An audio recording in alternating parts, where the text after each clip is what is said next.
Hello everyone, আজকে আমি যে রোল বানিয়েছি সেটার কিন্তু রিভিউ দেবে আমার ডিয়ার পিকলু, মানে আমার ডিয়ার ড্যাডি। যাই হোক, সেই গল্পটা জানতে হলে শুরু থেকে শুরু করতে হবে। আজকে না আমি সকাল থেকে ভেবে রেখেছিলাম বাড়িতে পনির আছে যখন, আর রোল বানানোর মোটামুটি সব জিনিসই অ্যাভেলেবেল রয়েছে, তো আমরা বাড়িতে 3 জনের জন্য রাত্রে ডিনারে রোল বানাবো। তো তার মাঝখানে একটা ঘটনা ঘটে এবং আমাদেরকে বেরোতে হয় একটুখানি।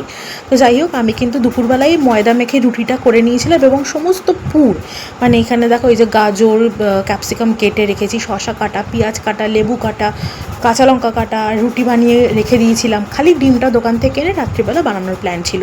তো তার মাঝখানে যেতে ছিল মায়ের এক বান্ধবীর বাড়িতে, সেখানে কারণ একজন আর কি তার আত্মীয় রয়েছে, তার আর কি রেজিস্ট্রি ম্যারেজ হয়ে গেছিলো, সে শ্বশুরবাড়ি যাবে, তো ওখানে একটু মিষ্টি মিষ্টি খেলাম।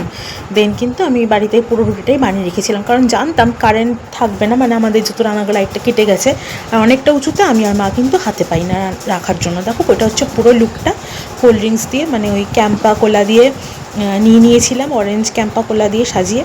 আর তার আগে দেখো আমার বাড়ি ফিরলাম হচ্ছে মোটামুটি 11টার সময় রাত্রিবেলা। দেন পুরো খাবারটা কমপ্লিট করছিলাম ভীষণ ফাস্ট শুধু আর কি বাকি ছিল এই রুটিটা বানিয়ে আর কি। রুটিটাও রেডি ছিল, জাস্ট আরেকবার তেলে ভেজে ডিম দিয়ে বানিয়ে নিয়ে পুরগুলো দিয়ে দিলাম। আর ডাবল ডিমের অমলেট করেছিলাম, কারণ পেট ভরা কিছু একটা রাত্রে খেতে হবে তার জন্য, তাই জিনিসটা ভালো করে মোড়ানো হচ্ছিল না। কাগজটাও আর রাত্রিবেলা বেশি হয়ে গেছিলো বলে ঢং করতে যায়নি, কারণ বাবা যেহেতু অসুস্থ, অ্যাক্সিডেন্টের পর আর কি বাবার যেহেতু এখন আর খাওয়া দাওয়ার টাইম সমস্ত কিছু মেনটেন করতে হয়, তো তাও আমার রান্না খাওয়ার জন্য অপেক্ষাই করছিল আমার পিকলু। আর পিকলুকে বারবার জিজ্ঞাসা করছিলাম যে কেমন হয়েছে। বাবা রিভিউ দেবে, আমি জানি যেটা বলবে সেটা একদম ঠিকই বলবে। আমি রান্না করলে বাবা ভালো খারাপ সেটা কিন্তু একদম সত্যি বলে। আর রোলটা কিন্তু সত্যি ভীষণ খেতে ভালো হয়েছিল, জাস্ট মোড়ানো যাচ্ছিল না। দেখো আমি বললাম একটু ক্যামেরার দিকে তাকাও, তাকিয়ে দিল।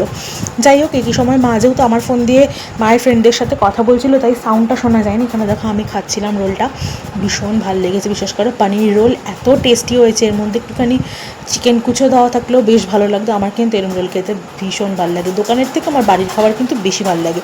যে কোনো ফাস্টফুড আমার মা কিন্তু ছোটোর থেকেই বাড়িতে বানিয়ে খাইয়েছে, সেটা যদিও তোমরা আমাদেরকে দেখলে বুঝতেই পারবে আমরা একেবারে খাতে পিতে পরিবারটা। যাই হোক, রোলটা কিন্তু ভীষণ ভীষণ ভীষণ টেস্টি ছিল। আর সবাই কিন্তু কমেন্টে অবশ্যই জানিও কার কার আমার মতো রোল খেতে ভালো লাগে বা বাড়িতে বানানো রোল খেতে ভালো লাগে। আর এই দেখো ঠান্ডা ঠান্ডা ক্যাম্পা কোলা খাচ্ছিলাম রোলের সাথে, আরও ভালো লাগে। যাই হোক, এভাবে দিনটা শেষ করলাম। Good night.